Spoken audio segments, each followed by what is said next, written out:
Tuhan firman-Mu ajaib, kekal meski gunung menghilang. Tiada huruf yang gagal, tak terpatahkan siasat. Hidup seperti-Mu ya Allah, lebih dari emas. Aku bersaksi kitab-Mu, kitab yang suci. Terdengarkan firman-Mu, hibur hati yang luka. Terangilah langkahku kemanapun ku pergi. Biarkanlah firman-Mu berkuasa atasku. Ubahkanku, bebaskanku, ku mau menyenangkan-Mu.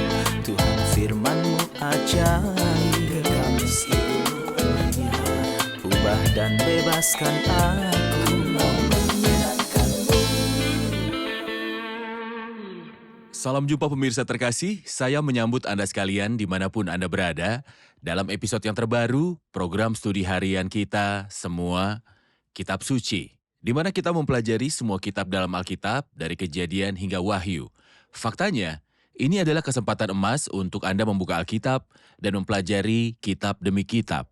Pada pembelajaran kita telah sampai dalam kitab Pengkhotbah, pasalnya yang ke-9, dan untuk memulai izinkan saya untuk menyambut tamu kehormatan di studio, para hamba Tuhan, Dr. Fayez Fuad, selamat datang. Terima kasih. Dr. Ishak Elia, selamat datang. Kami juga menyambut hadirin di studio, selamat datang. Saudara Ishak, saya akan membaca beberapa ayat pertama dari pasal 9 dan kembali untuk bertanya. Sesungguhnya semua ini telah kuperhatikan, semua ini telah kuperiksa, yakni bahwa orang-orang yang benar dan orang-orang yang berhikmat dan perbuatan-perbuatan mereka, baik kasih maupun kebencian ada di tangan Allah. Manusia tidak mengetahui apapun yang dihadapinya. Segala sesuatu sama bagi sekalian, nasib orang sama, baik orang yang benar maupun orang yang fasik. Orang yang baik maupun orang yang jahat, orang yang tahir maupun orang yang najis, orang yang mempersembahkan korban maupun yang tidak mempersembahkan korban, sebagaimana orang yang baik begitu pula orang yang berdosa. Sebagaimana orang yang bersumpah, begitu pula orang yang takut untuk bersumpah. Inilah yang celaka dalam segala sesuatu yang terjadi di bawah matahari, nasib semua orang sama, hati anak-anak manusia pun penuh dengan kejahatan. Dan kebebalan ada dalam hati mereka seumur hidup, kemudian mereka menuju ke alam orang mati. Kita harus berhenti di beberapa kata, di beberapa ayat ini, khususnya kata-kata di ayat 2, segala sesuatu sama bagi sekalian. Apakah maksudnya, Saudara Ishak? Dan juga apakah semua orang jahat dan baik memiliki akhir yang sama? Kita masih ingatkan pemirsa bahwa kita melihat dari kacamata Salomo selagi ia melihat apapun di bawah matahari. Kita juga sepakat bahwa kitab Pengkhotbah yang terdiri dari 12 pasal pada 6 pasal pertama, ia buktikan kepada kita dengan bukti kesia-siaan semua hal yang ada di bawah matahari, dan pada 6 pasal berikutnya yang adalah bagian kita, dari pasal 7 sampai 12 berbicara bagaimana untuk bersikap, namun selagi berbicara tentang cara bersikap, ia tetap tidak tahu cara bersikap.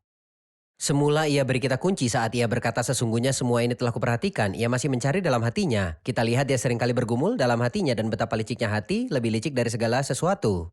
Apa yang ia pikirkan? Ia terus berpikir tentang ini, ia berkata bahwa sekarang ada banyak orang jahat dan kita lihat mereka berkembang.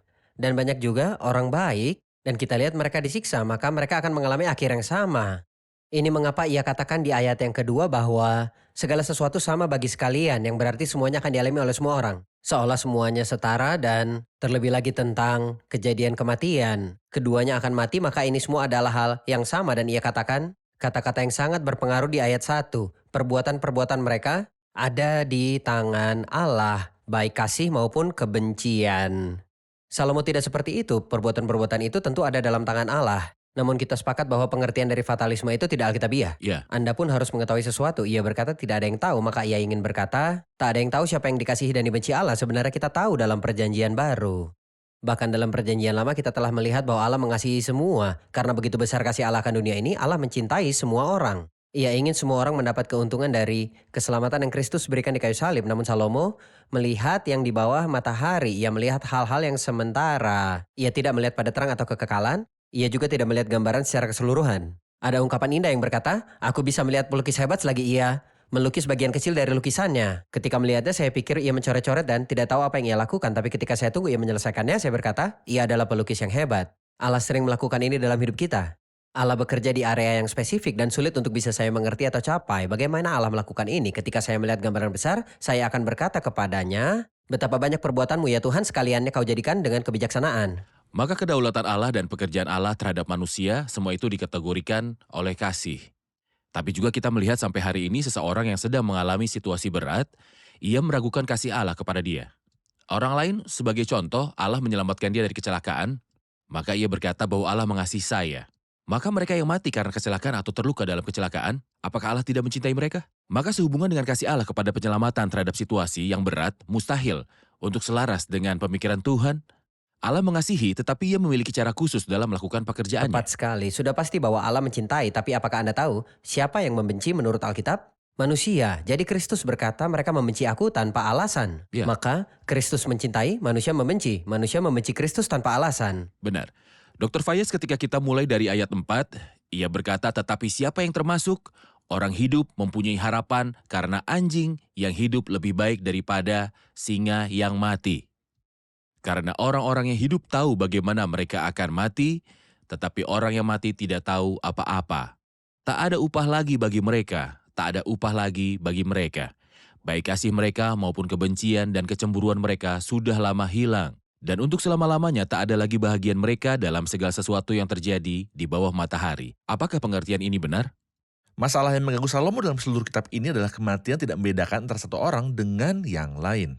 Ia juga merasa bahwa setelah kematian, pikiran tentang orang mati berhenti. Ia berkata di ayat 5, tapi orang yang mati tidak tahu apa-apa. Masalahnya bukan hanya bahwa pemikiran mereka akan berhenti, tapi juga perasaan mereka akan berhenti. Karena ia berkata di ayat 6, baik kasih mereka maupun kebencian dan kecemburuan mereka udah lama hilang dan untuk selama-lamanya tak ada lagi bahagian mereka. Tentunya ini pemikiran yang salah karena Alkitab memberitahu kita bahwa ada kehidupan setelah kematian. Dan setelah kematian, orang mati akan tetap merasa, berpikir, menyesali, bersukacita, dan senang. Dan perumpamaan atau cerita yang Tuhan katakan, cerita dari Lazarus, dan orang yang kaya memberitahu kita bahwa orang kaya setelah kematiannya masih tetap berpikir, dan ia masih bisa merasakan sesuatu. Dan ia tersiksa dalam neraka, dan ia membutuhkan tetesan air, dan dia tidak berhenti berpikir, dan perasaan dia tidak terhenti. Bahkan perasaan dari pendosa yang memikirkan saudara-saudaranya, maka belum juga sampai kekekalan. Lazarus bersuka dan terhibur, ia bersukacita, maka pemikiran ini adalah salah. Dan sayangnya ini adalah doktrin yang salah. Ada satu teori yang dinamakan jiwa yang tertidur. Beberapa orang berkata bahwa manusia setelah mati tidak akan merasakan, dia sudah tidak ada lagi. Maka selama kasusnya seperti ini dan satu-satunya kesempatan untuk menikmati dan mencapai adalah dalam kehidupan ini seperti yang dikatakan Rasul Paulus, jika orang mati tidak dibangkitkan, maka marilah kita makan dan minum, sebab besok kita mati. Maka jika kematian akan mengakhiri segalanya, mari kita ambil kesempatan dan hidupi hidup kita dan tidak mempedulikan tentang kekekalan. Maka tentunya ini adalah pengajaran yang salah, dan itulah mengapa Salomo, orang bijak, bingung. Ia tidak percaya bagaimana hal itu bisa menjadi akhir. Benar. Kita rehat sejenak dan kembali untuk menjawab pertanyaan. Pemirsa terkasih, kami akan segera kembali setelah rehat. Manusia tidak mengetahui kasih ataupun benci. Ini telah dikatakan sebelum penyaliban. Tetapi setelah penyaliban kita telah mengetahui bahwa Allah menunjukkan kasih-Nya untuk kita. Maka Ia memberikan anaknya untuk kita. Maka Ia menunjukkan kebenciannya terhadap dosa. Maka Ia mengutuk dosa dalam daging. Kita telah mengetahui bahwa Kristus mencintai kebenaran dan membenci kejahatan. Oleh karena itu Dia memukul salib, mengabaikan rasa malu untuk setiap kita. Berkuasa atasku, ubahkanku, bebaskanku, ku mau menyenangkanmu. Tuhan firman-Mu ajaib, kekal meskipun ubah dan bebaskan aku, mau menyenangkanmu. Kami telah kembali pemirsa terkasih untuk menjawab pertanyaan hadirin di studio. Silakan pertanyaannya. Saya ingin tahu apa yang dimaksud dari ayat 7, mari makanlah rotimu dengan sukaria dan minumlah anggurmu dengan hati yang senang karena Allah sudah lama berkenan dengan perbuatanmu. Kami sungguh butuh penjelasan untuk ayat 7 ini, mari makanlah rotimu dengan sukaria dan minumlah anggurmu dengan hati yang senang karena Allah sudah lama berkenan atas perbuatanmu. Apakah ini panggilan untuk menikmati kenikmatan, makan dan minum dan anggur tanpa memikirkan Allah? Ya, untuk melanjutkan apa yang dikatakan Dr. Fayez sebelumnya, karena ada satu teori dari Salomo yang dimiliki banyak orang sampai hari ini, sayangnya yang adalah jiwa yang tertidur. Setelah mati manusia tidak bisa merasakan apapun dan tidak bisa melakukan apapun, maka sesudah itu marilah kita makan dan minum sebab besok kita mati. Itu mengapa ia berkata mari makan rotimu dengan sukaria dan minumlah anggurmu dengan hati yang senang, artinya hidupilah hidup Anda. Hidup dan lakukanlah apa yang Anda inginkan. Selama ada akhir untuk orang benar Selama dan ada orang akhir jahat untuk dan orang tidak ada benar dan perasaan jahat. setelah kematian, maka Tepat. hidupilah hidup Anda. Namun sebenarnya saudara ayat kita juga tidak bisa melewatkan untuk melihat di bagian ini dalam komposisinya oleh Roh Kudus. Satu hal spiritual yang baik agar kita dapat keluar sebagai orang-orang percaya pada zaman kasih karunia. Jadi saya dapat memahaminya untuk diri saya dalam makna spiritual yang benar. Sebelum mengambil konsep spiritualnya, mari kita berhenti sejenak dan berkata, ini bukan ajakan menuju kemerosotan moral, menikmati kesenangan, dan tenggelam dalam nafsu dan kesenangan duniawi sehingga kita melupakan kekekalan. Maka mungkin Salomo berkata selama tidak ada penyiksaan untuk orang jahat dan pesta untuk orang baik, setelah Benar. kematian, marilah kita hidupi sesuai dengan apa yang menjadi keinginan hati kita. Dan tidak peduli akan masa yang akan Ya. datang. Namun Alkitab tentunya berkata sebaliknya, setelah kematian, ada kehidupan untuk roh maupun dalam penyiksaan atau di surga. Dan orang mati akan tetap memiliki perasaan, ada akhir yang baik dan ada akhir yang buruk maupun untuk orang benar ataupun orang jahat. Namun kita ingin mengambil arti rohani setelah itu atau penerapan rohaninya. Penerapan rohaninya saya bisa ambil dari kata-kata Tuhan sendiri. Ia berkata, mari makanlah rotimu dengan sukaria, orang percaya. Apa makanan bagi orang percaya? Kristus adalah roti dari Allah yang datang dari surga dan berikan kehidupan bagi dunia. Benar. Iya, di Yohanes 6. Dan sebenarnya Alkitab selalu menghubungkan kepuasan dengan sukacita. Seperti dengan lemak dan sumsum jiwaku dikenyangkan dan dengan bibir yang bersorak-sorai mulutku memuji-muji. Orang lapar tidak bisa bersukacita. Jika bayi lapar ia menangis, tapi ketika ia puas ia menjadi sukacita. Maka kepuasan memberi sukacita. Mari makanlah rotimu dengan sukaria dan minumlah anggurmu dengan hati yang senang. Anggur adalah gambaran sukacita, namun sukacita dari Roh Kudus yang Iya. tidak bisa diekspresikan dan penuh dengan kemuliaan. Kemudian karena Allah sudah lama berkenan akan perbuatanmu, sebenarnya kita dalam Kristus dipuaskan dengan Kristus. Kita dipuaskan bukan karena pekerjaan tapi karena kesatuan kita. Kita dipuaskan di hadapan Dia dengan status kepuasan yang agung. Namun secara praktis biarlah selalu putih pakaianmu. Status dari tindakan kekudusan yang Alkitab katakan tentang itu. Kekudusan Benar. yang tanpanya tak ada yang bisa melihat Tuhan dan tidak ada yang bisa melihat Tuhan. Benar. Dan jangan tidak ada minyak di atas kepalamu. Urapan yang indah dari Roh Kudus yang menggerakkan kita. Nikmatilah hidup dengan istri yang kau kasihi seumur hidupmu yang sia-sia. Ini berbicara tentang persahabatan bukan hanya dalam pernikahan namun hubungan indah antara Kristus dan gereja. Dan suasana rohani yang kita harus hidupi, suasana dari persahabatan. Kemudian dia memberitahu, karena itulah bahagiamu dalam hidup. Tapi tentu saya tidak bisa berkata hidupmu yang sia-sia karena ini adalah hidup kekristenan. Ini adalah Dan- sia-sia hidup berdasarkan teori Salomo Benar. yang hanya sebatas hal-hal sementara. Tepat. Dalam kehidupan rohani, jika kita dipenuhi Kristus dan bersukacita dalam Dia dan kita hidup dipimpin Roh Kudus dan memiliki sukacita dari Roh Kudus, ini adalah hari-hari dari surga di dunia. Kehidupan yang tidak sia-sia. Hidup Bekerja yang untuk tidak Tuhan tidaklah Sia-sia. sia-sia. Dr. Fayez ayat 10 mengatakan, segala sesuatu yang dijumpai tanganmu untuk dikerjakan, kerjakanlah itu sekuat tenaga. Karena tak ada pekerjaan, pertimbangan, pengetahuan, dan hikmat dalam dunia orang mati, kemana engkau akan pergi.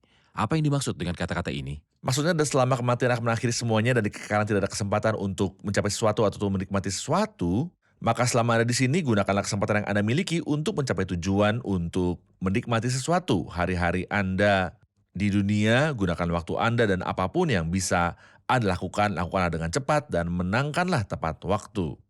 Namun faktanya ia kembali di ayat 11, ia berkata hal yang sebaliknya, ia Iya. berkata yang membuat aku bingung adalah bahwa di bawah matahari semua situasi berbanding terbalik, tidak ada semua yang cepat. Adalah mereka yang memenangkan lomba dan tidak semua yang kuat akan memenangkan pertempuran dan tidak semua orang yang bijak adalah dia yang memiliki roti. Dan tidak semua orang yang kaya memiliki pengertian. Situasi berbanding terbalik didasarkan oleh keberuntungan. Semua orang berdasarkan keberuntungannya, bukan karena saya mencoba melakukan apapun yang saya inginkan. Ini bukan pekerjaan tangan saya, ini adalah takdir keberuntungan. Situasi tergantung kepada Allah. Allah berikan kepada beberapa orang dan merampas dari beberapa orang. Maka saya, apapun usaha yang saya lakukan, ini bukan dari tangan saya. Maka apa yang harus saya lakukan? Tentunya perkataan ini Iya. benar, karena ini bukan karena kekuatan saya. Seperti yang Tuhan katakan, banyak orang tidak bisa mencapai tujuannya seorang diri, tapi mereka berhasil karena anugerah. Tapi di sini tentunya yang Salomo lihat hanyalah sebagian kecil. Ia tidak menyatakan Tuhan dalam masalah-masalahnya. Tapi kita bisa berkata bahwa dalam perlombaan tidak harus cepat, bukan dengan keperkasaan, bukan dengan kekuatan, melainkan dengan rohku, firman Tuhan semesta alam. Siapa bisa percaya bahwa Esther perempuan miskin bisa menjadi ratu? Siapa yang bisa percaya bahwa anak yang paling muda yang dengan ketepel dan 5 batu kerikil dan tongkat gembala, siapa yang menyangka bahwa dia bisa memenangkan peperangan Benar. dan mendapatkan kemenangan terhadap Goliat dan seluruh bangsa Filistin? Jika kita menyertakan Tuhan di dalam semua masalah, maka semua masalah yang membingungkan bagi Salomo akan terselesaikan. Namun ia juga berkata di ayat 12, hal yang bagus ia berkata, karena manusia tidak mengetahui waktunya.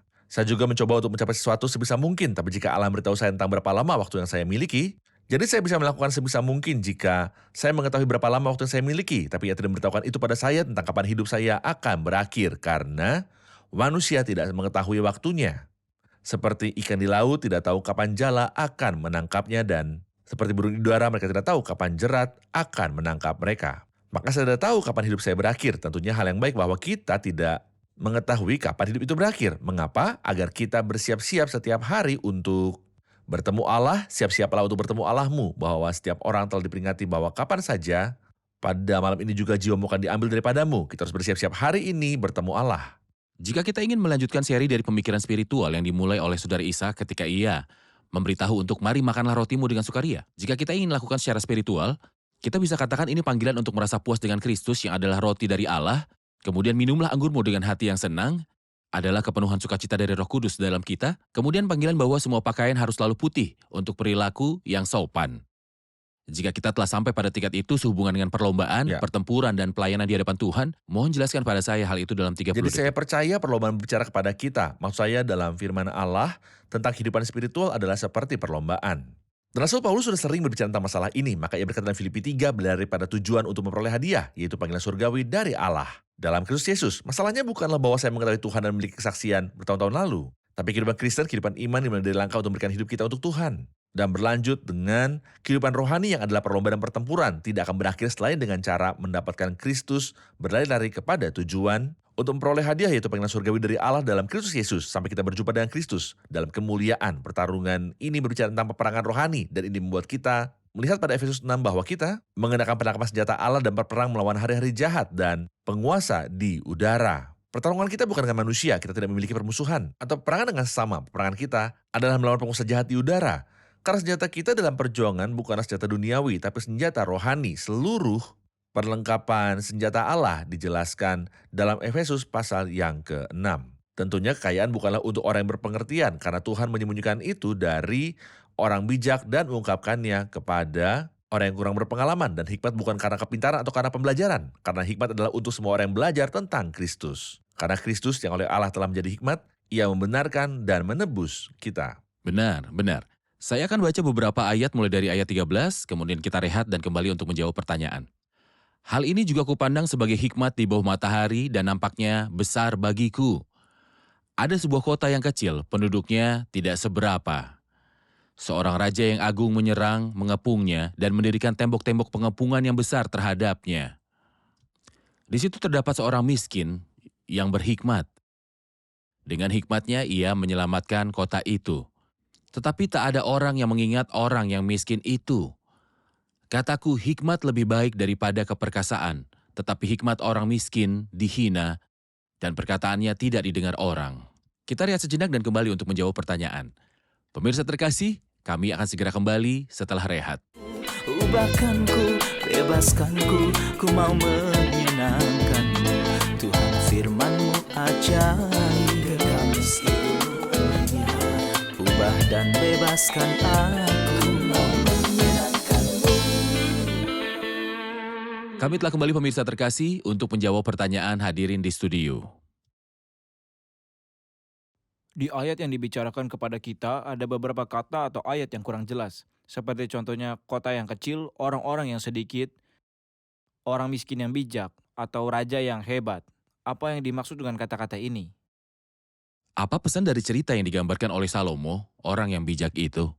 Sebenarnya ini adalah pesan yang bagus karena ia mulai dengan ayat 13 yang telah Anda baca. Hikmat ini kita telah mengetahui bahwa Kristus adalah penjelmaan dari hikmat. Iya. Dikatakan hal ini juga kupandang sebagai hikmat dan nampaknya besar bagiku. Ini merupakan hikmat paling luar biasa di dunia. Apa itu? Ada kota kecil yang memiliki penduduk yang sedikit. Kota kecil dengan penduduk sedikit ini adalah gambaran dari dunia. Sebenarnya ini dimulai di taman di tempat yang kecil. Ada sedikit orang yaitu Adam dan Hawa. Dunia menjadi lebih besar setelahnya, tapi karena ini adalah hal kecil atau komunitas manusia yang kecil, sesuatu yang sangat buruk terjadi, sangat buruk. Raja yang hebat datang melawannya. Dia raja yang hebat namun bukan yang terhebat, yaitu iblis. Apa yang ia lakukan? Ia mengepung dan membuat jerat di sekelilingnya. Iblis berhasil dan hasilnya adalah kejatuhan manusia untuk menguasai dunia ini dan menjadi Allah dari zaman ini dan penguasa dunia ini.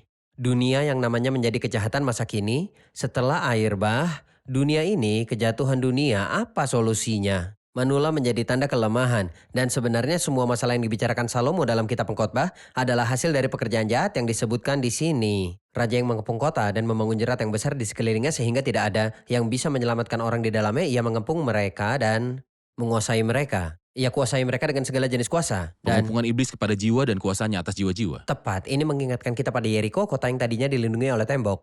Dan yang tadinya dipenuhi oleh kejahatan dan kekafiran dan ketidakmurnian, namun faktanya, orang miskin yang bijak ini telah ditemukan. Dan yang aneh adalah bahwa dikatakan telah ditemukan. Jadi ia ingin memberitahu kita, ia bukanlah berasal dari kota itu, tapi ia ditemukan dalam kota itu. Ditemukan dalam kota itu. Ditemukan. Maka firman yang menjadi manusia dan tinggal di antara kita, hidup di antara kita. Manusia ditemukan dalamnya, manusia itu dikategorikan oleh dua karakter yang luar biasa. Ia adalah orang miskin, datang sebagai orang miskin. Dalam kitab Mazmur, doa seorang sengsara pada waktu ia lemah lesu dan mencurahkan pengaduhannya ke hadapan Tuhan. Berbahagialah orang yang memperhatikan orang lemah. Kristus adalah orang miskin itu. Saya ingat setidaknya ada 7 kali dalam kitab Mazmur, Kristus diumpamakan sebagai orang miskin dalam Mazmur Mesianik yang berbicara tentang dia sebagai orang miskin. Ia datang dalam keadaan sederhana, tapi orang miskin ini adalah bijak. Bahkan ialah hikmat yang menjadi manusia. Lalu apa selanjutnya? Hikmatnya adalah kayu salib. Bagi bangsa Yahudi adalah batu sandungan, bagi orang bukan Yahudi merupakan kebodohan. Bagi kita yang telah diselamatkan, ini adalah kekuatan dari Allah dan hikmat Allah. Apa hikmat Allah yang terdapat di kayu salib? Kedatangan Kristus untuk bebaskan kota dengan hikmatnya. Ia berkata, aku akan mengambil dosa mereka. Iblis membelenggu mereka, menahan dosa dari mereka. Ia berkata, iblis tidak lagi punya kuasa. Iya. Dan karena ia tidak menahan apapun terhadap Ia aku, tidak menguasai aku. penguasa dunia ini tidak menguasai aku. Lalu jalan seekor ular di atas batu, ia tidak bisa menemukan jalan dalam dia. Ia tidak meninggalkan jejak dalam dia. Selanjutnya saya bisa membayar upah dari dosa mereka dan membebaskan mereka dari kepungan ini. Karena saya mengasihi mereka dan ini yang dilakukan Kristus di kayu salib. Namun Alkitab berkata tetapi tak ada orang yang mengingat orang yang miskin itu.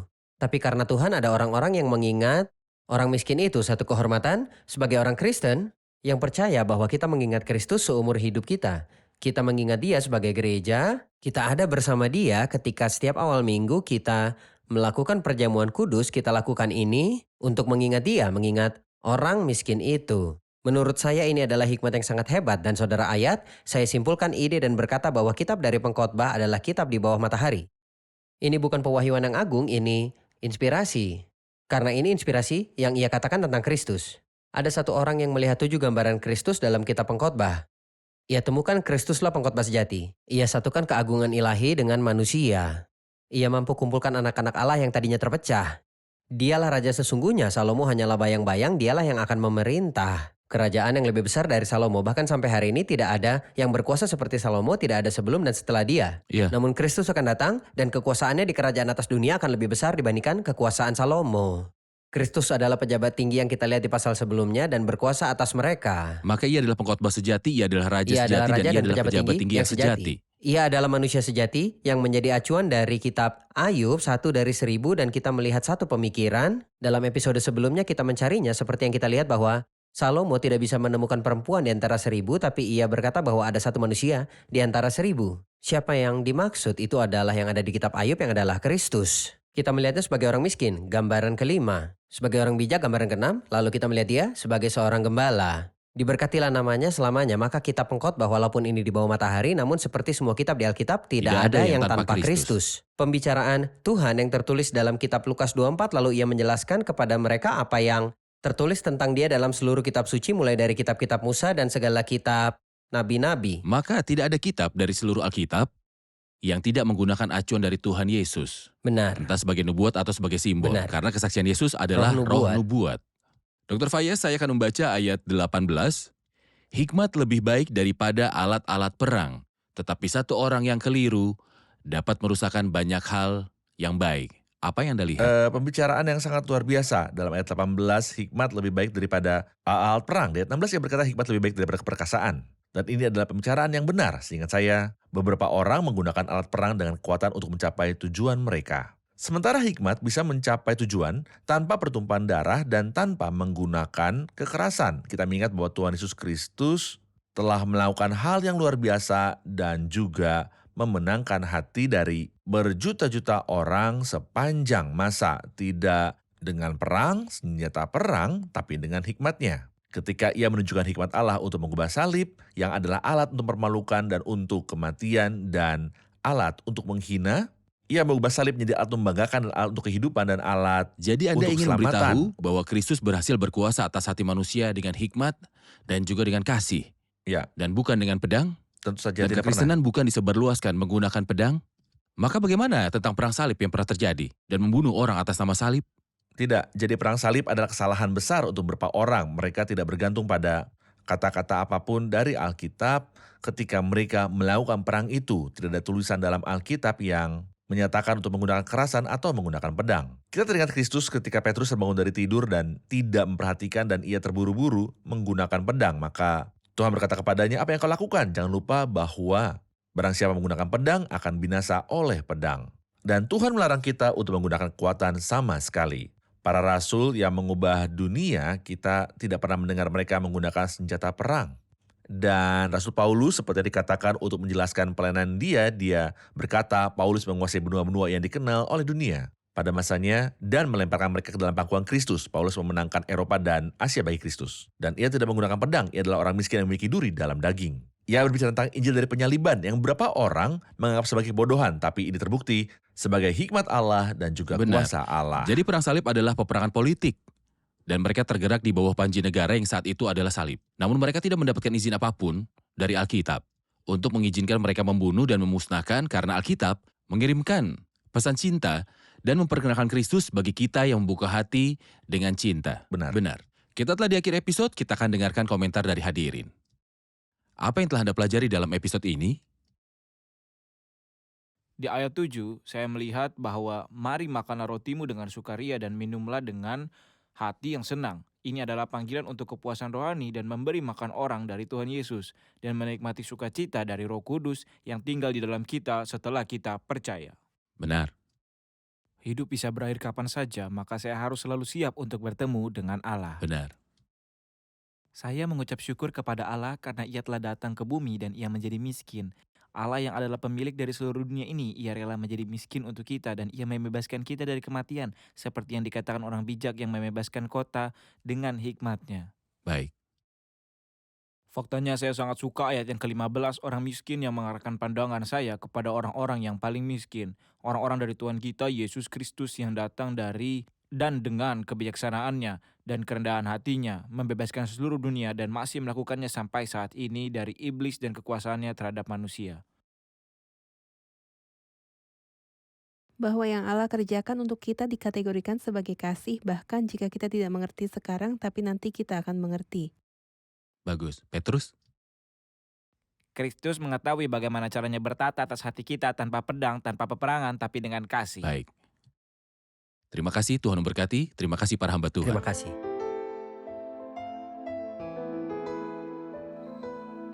Tuhan firman-Mu ajaib, kekal meski gunung menghilang.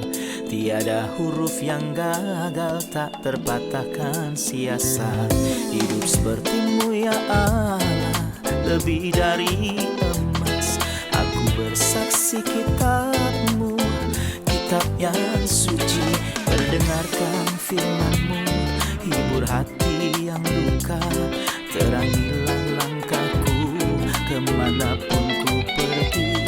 Biarkanlah firman-Mu berkuasa atasku. Ubahkanku, bebaskanku, ku mau menyenangkan-Mu. Tuhan firman-Mu ajaib, ubah dan bebaskan aku.